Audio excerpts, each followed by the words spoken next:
February 15th, 1978. Muhammad Ali walked into the Las Vegas as the heavyweight champion of the world. Across from him stood Spinks, 24 years old, only 7 pro fights, the kind of opponent champions use for an easy payday. The odds said Ali would cruise. The crowd came to watch a legend win. But here's the part nobody saw coming. That fight may have been decided before the first bell ever rang. Not with mob threats, not with dirty gamblers, not with a suitcase of cash sliding under a table. Something colder than that. A business plan. Because what if Ali didn't lose because he was old? What if he lost because losing was worth millions more than winning? And if that's true, then the biggest upset in boxing history wasn't an upset at all. It was a setup. A setup that would make Ali richer than ever. And leave the whole world cheering for a performance they didn't even know they were watching. February 15th, 1978. Las Vegas is loud in a special way that night, the kind of loud that doesn't come from joy but from expectation. Flashbulbs pop. People lean forward in their seats like they already know the ending. Because in their minds, they do. Muhammad Ali is 36 years old, the heavyweight champion of the world, and he's defending his title again. Not for the first time, not for the 5th, for the 10th. Across from him is Spinks, 24 years old, a gold medal in his past, yes, but as a professional he's barely even started. 7 fights, 7 wins, but still 7 total fights. The crowd looks at Spinks like he's a kid who wandered into the wrong room. The oddsmakers do too.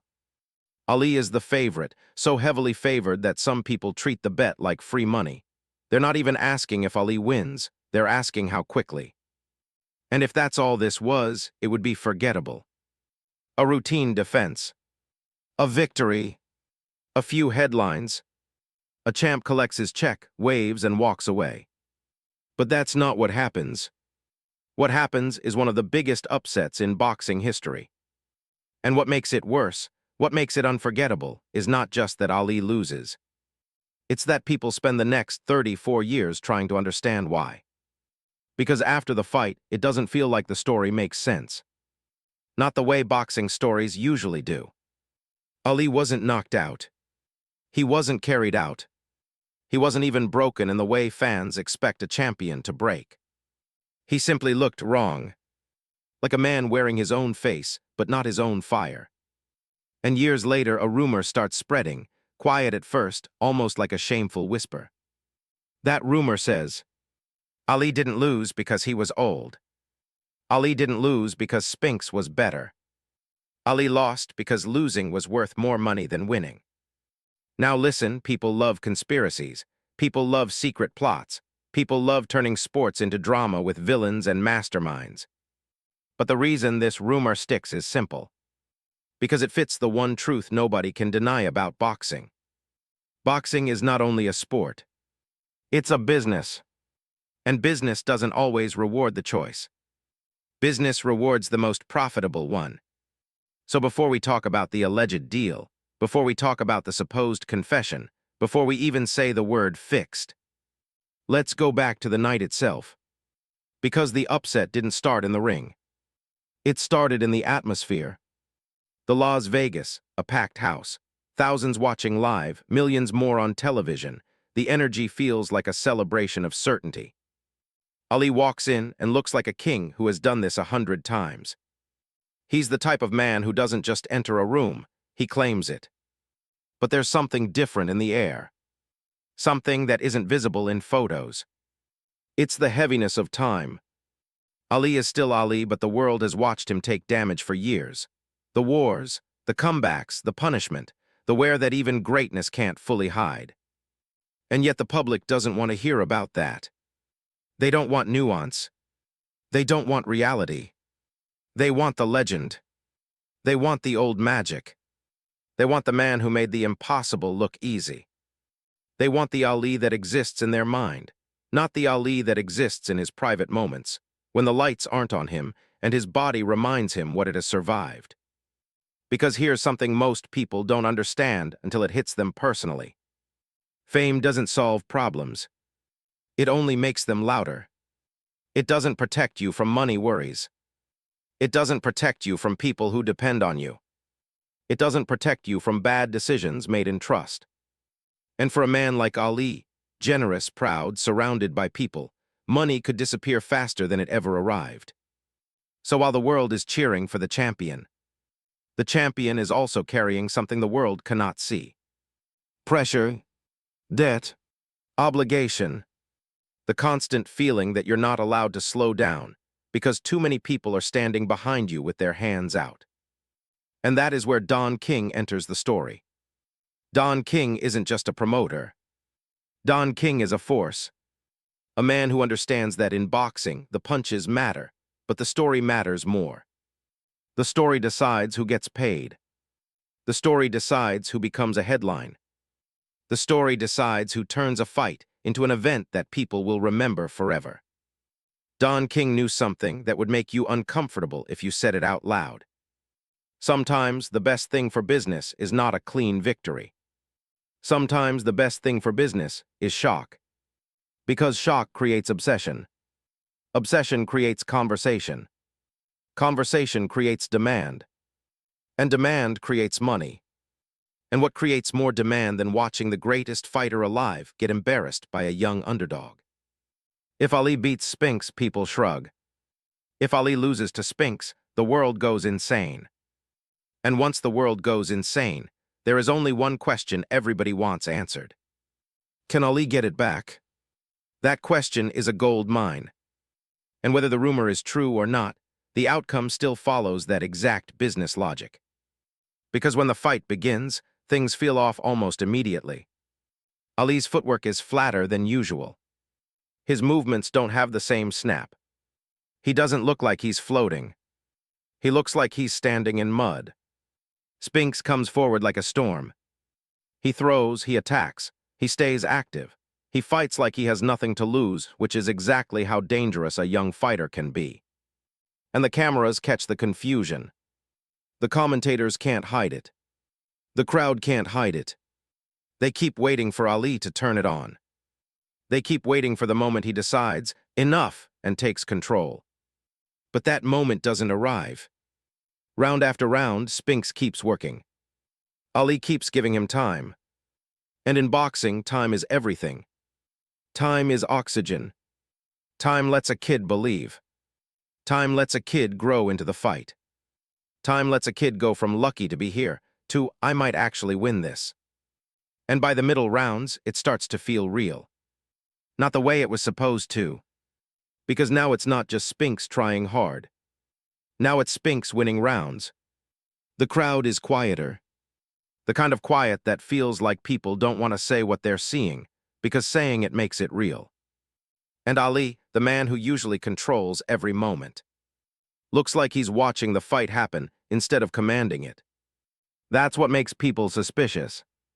Because even an aging champion still has instincts. Even a slowing champion still has pride. So the question becomes, is he tired, or is he holding something back? Then the final bell rings. 15 rounds. No knockout. No collapse. Just a decision. Split decision. Spinks is the new heavyweight champion of the world. And for a second, the world doesn't know how to react. Because upsets are supposed to feel like destiny. This feels like disbelief. Like you're watching something, and your brain refuses to accept it. Ali stands there, and the cameras hunt for the moment he looks broken. But what they capture is something harder to explain. A strange calm. A strange acceptance. Like a man who lost, but already knew the price. And right there, right in that confusing emotion, is where the rumor is born. Because fans don't just want to know what happened. They want to know why it happened. And once people start asking why, the story becomes bigger than the fight. It becomes a mystery, a betrayal, a secret. Because this isn't just any champion. This is Muhammad Ali, the man who built a legend on pride, defiance, and principle. So how does a man like that lose to a kid with 7 pro fights? How does a legend fall like that? And why does the fall feel almost designed? That question doesn't die after the fight. It grows. It follows the rematch. It follows the years. It follows the whispers.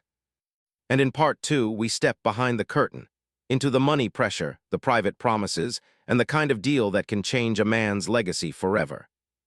Because if this wasn't just a loss, if this was business, then it was Spinks who betrayed Ali that night. It was the world around him. And maybe, just maybe, Ali betrayed the world back. 3 months before Las Vegas. Before the lights. Before the crowd. Before Spinks became the name nobody could stop saying. Muhammad Ali sits alone in a hotel room, and the silence is louder than any arena. Because this is the part the cameras never show. Not the cheering. Not the shouting. Not the champion's smile.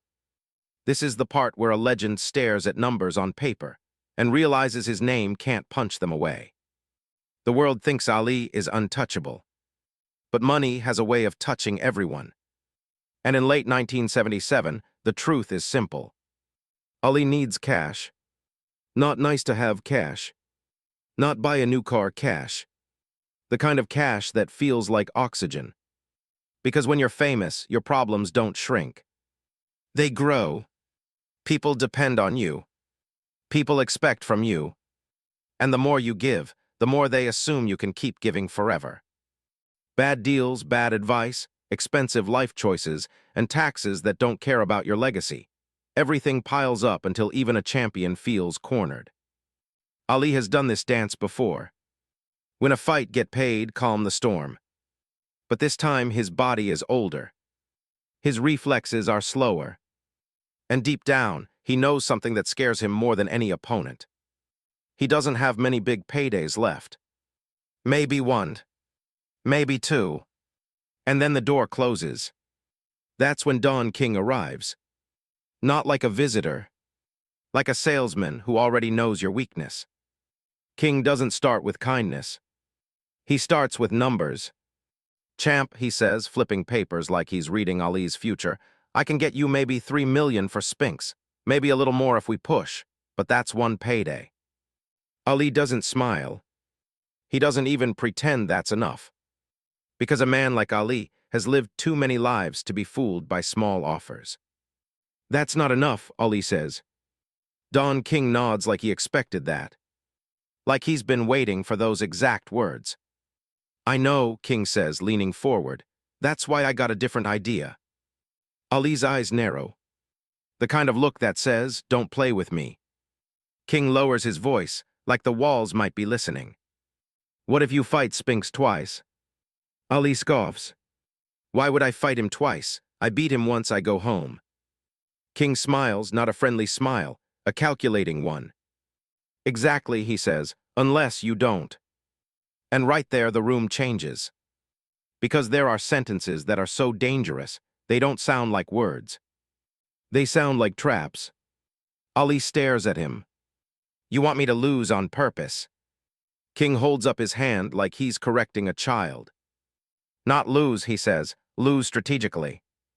That phrase sits on Ali's chest like weight. Strategically.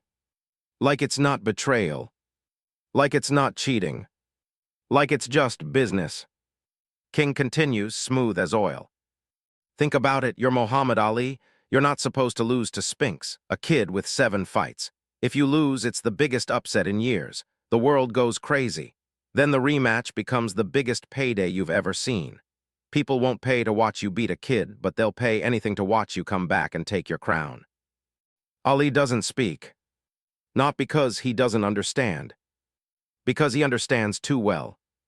King leans in more.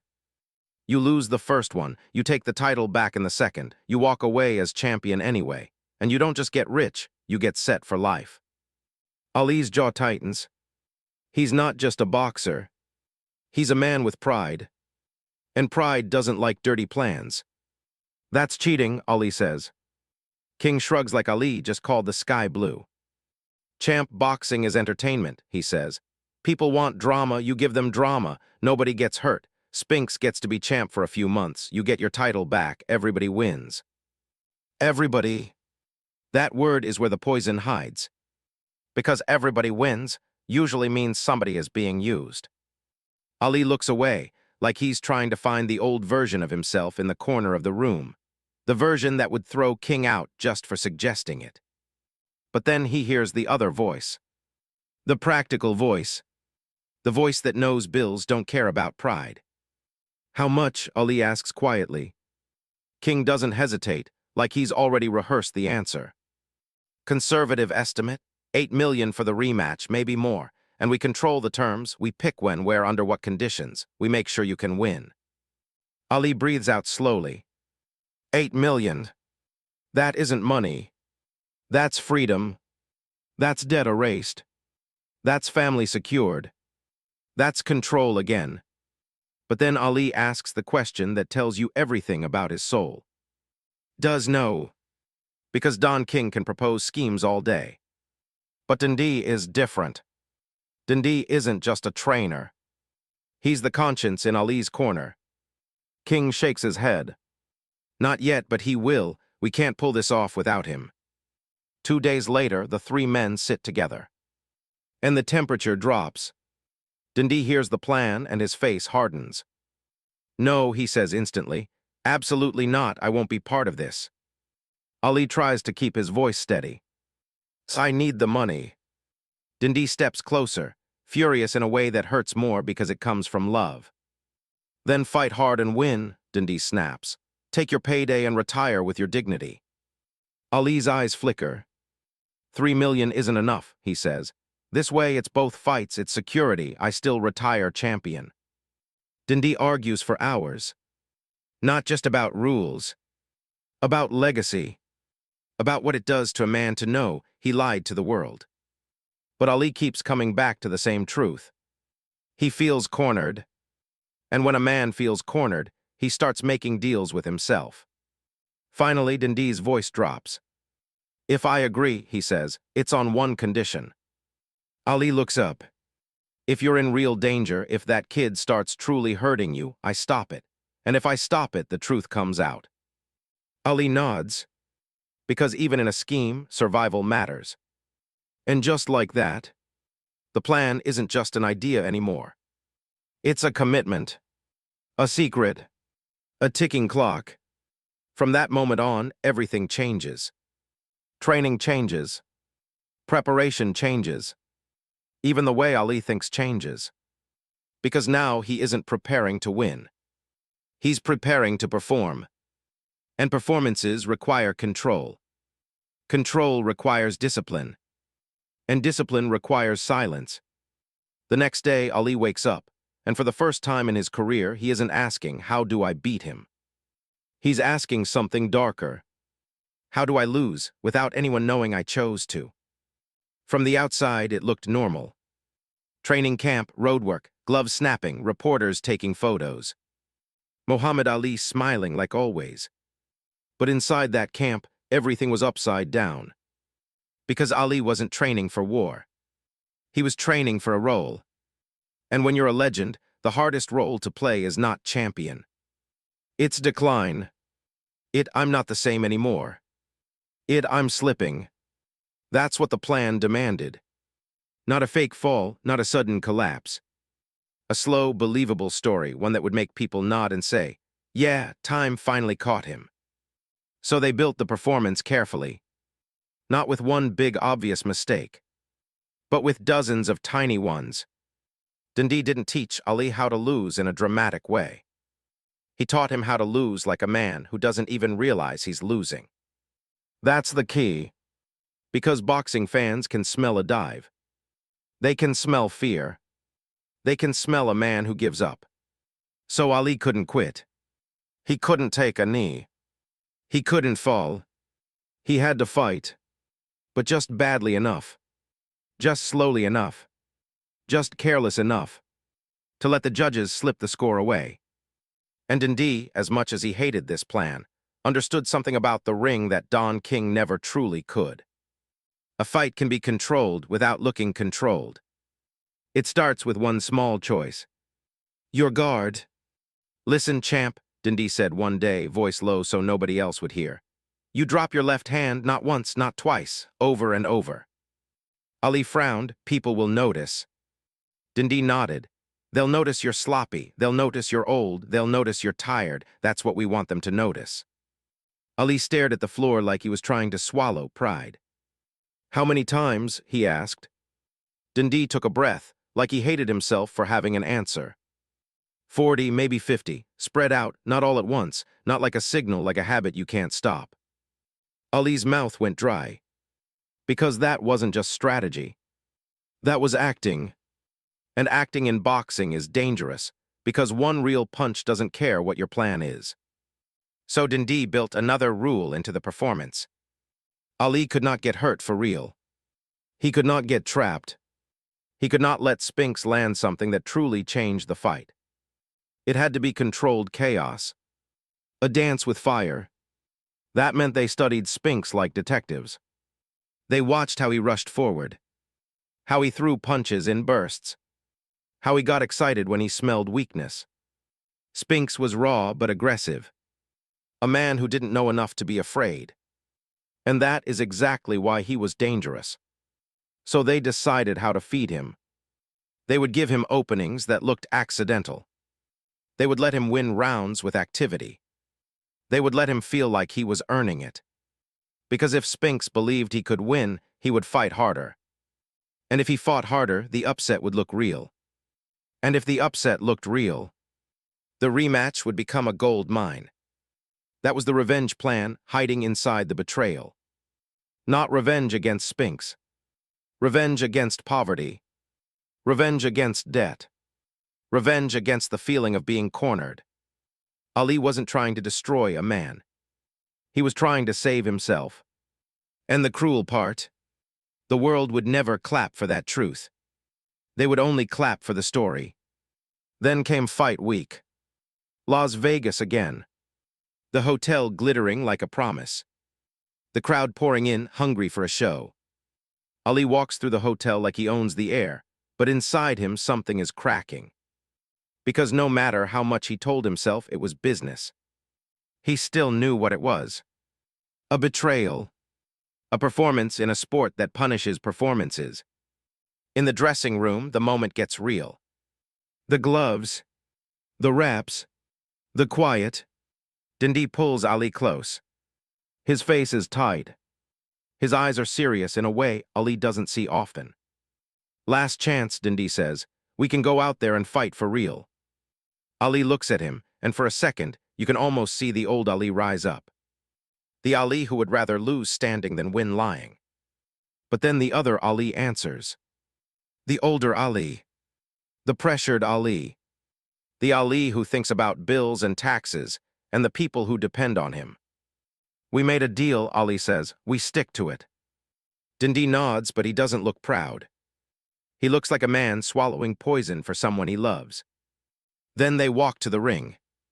The bell rings, and the world watches a legend move like a stranger. At first, people don't believe it. They laugh. They wait. They assume Ali is playing with him. But then round one ends, and Ali still hasn't turned it on. Round two, still no snap. His jab doesn't sting. His feet don't glide. And little by little, the crowd stops smiling. Because now it's not funny. Now it's confusing. Spinks starts landing shots he shouldn't be landing. Not huge, deadly shots, but clean ones. The kind that score. The kind that make judges look up. The kind that build a story. And the cameras catch the announcer's changing tone. Ali looks sluggish. Ali looks flat. Ali is getting touched. Spinks is coming forward. Spinks is busy. Spinks is stealing rounds. And Ali keeps doing the thing Dundee told him to do. Dropping his left hand. Letting Spinks work. Letting the world think he's done. By the middle rounds, the arena feels different. Like everyone is holding their breath. Like nobody wants to admit what they're seeing. Because if they admit it, they have to accept it. That the greatest might actually be falling. And then, somewhere around the later rounds, something dangerous happens. Ali feels it. He feels the truth. He realizes he could still do it. He could still change the story. He could throw a real combination. He could step in, let the old magic appear for just 1 minute, and Spinks would fold. Not because Spinks is weak, but because experience matters. Because greatness still lives inside Ali. And for a brief moment, Ali's pride screams at him. Take it, win it, don't let them write your ending. Ali goes back to the corner, breathing heavy. Dundee sees his eyes. He sees the shift. And Dundee leans close, voice barely above a whisper so the cameras can't catch it. Stick to the plan, champ. Ali clenches his jaw. Dundee's next words land like a chain. 7 months, he says. 7 months and you'll be champion again, richer than you've ever been. Ali stares at him. It's not just a reminder. It's a warning. Because if Ali breaks the plan now, the whole lie collapses. The money collapses. The rematch collapses. And everything they sold their souls for becomes nothing. Ali nods. And that nod is the moment the betrayal becomes complete. Because he goes back out and keeps acting. He keeps letting Spinks work. He keeps letting the story build. He keeps letting the world believe their hero is fatting. The final bell rings. 15 rounds. Ali knows what's coming before they even read the cards. His face doesn't show surprise. It shows acceptance. The judges announce it. Split decision. Spinks is champion. And the arena explodes, half in shock, half in joy, all in disbelief. Spinks celebrates like a man who just touched the sky. Ali stands there like a man who just sold a piece of himself. And behind the scenes, Don King is smiling. Because the first part of the plan has worked. The world is outraged. The world is obsessed. The world is already begging for one thing. The rematch. The morning after the fight, Las Vegas felt different. Not because the city changed, but because the story did. Muhammad Ali woke up, and the world had already rewritten him overnight. Newspapers weren't calling him the greatest anymore. They were calling him old, slow, finished, and the part. That story spread faster than truth ever does. In gyms, in barbershops, in living rooms, people talked like they were there in the ring with him. They spoke with certainty. He didn't train. He didn't care. He got exposed. Nobody said the one sentence Ali didn't want to hear. Maybe he chose it. Because if people even considered that, everything would explode. So Ali did what legends learn to do. He acted again. He looked disappointed in interviews. He sounded respectful. He said the right words. He let the world believe the clean version. A young fighter surprised an older champion. And while the public argued about pride and age, Don King was already working. King didn't mourn the upset. He sold it. He took the shock and turned it into hunger. He took the humiliation and turned it into a promise. He took Ali's loss and turned it into a weapon. Because now the rematch wasn't just Ali fights again. The rematch was justice. It was revenge. It was the comeback everyone needed to see. And when a story feels like justice, people will pay anything for the ending. Within weeks, the rematch machine began. Posters, press, headlines, the world asking one question over and over. Can Ali get it back? And this time, Ali's training camp was not a performance. It was punishment. No more half speed. No more just enough. No more acting. He ran like a man chasing his own name. He trained like a man fighting time itself. He sharpened everything people said was dull. The jab, the footwork, the rhythm. Because if the first fight was a fall, the second fight had to be a resurrection. And remember, whether you believe the secret plan story or not, one thing is undeniable. Ali looked dramatically better in the rematch. On September 15, 1978, Ali fought Spinks again, this time at the New Orleans, and won a unanimous decision to regain the heavyweight championship. He became the first three-time heavyweight champion in boxing history. That night, the crowd got what they came for. The legend returned. The crown came home. The world celebrated the comeback like it was proof that greatness never dies. And Don King cashed the checks. Because in boxing, the greatest product isn't a fighter. It's a feeling. And nothing sells like a hero who falls, then rises. But here, where the story turns darker. Because the rumor, the one that refuses to die, doesn't end with the rematch. It ends decades later. In hospital rooms. In quiet conversations. In final regrets. The claim goes like this. Years later, when Dundee was near the end of his life, he confessed that the first fight was Ali's best effort, that there was a plan to set up the rematch money. Now, I'm going to say this carefully.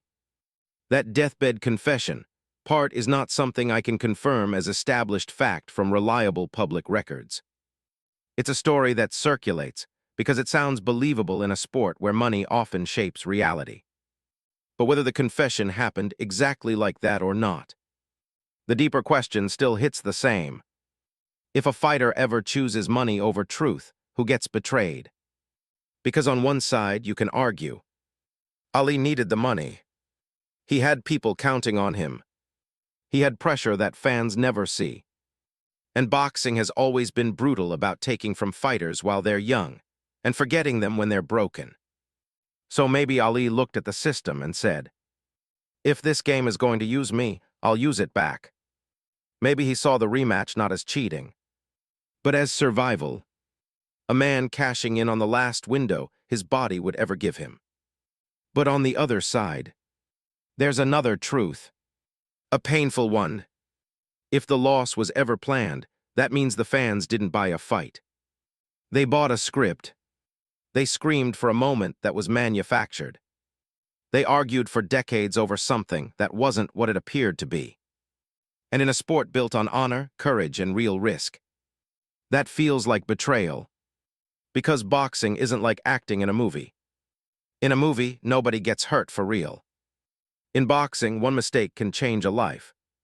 So if Ali ever played with reality, that means everybody else in that ring was still risking everything while he controlled the outcome.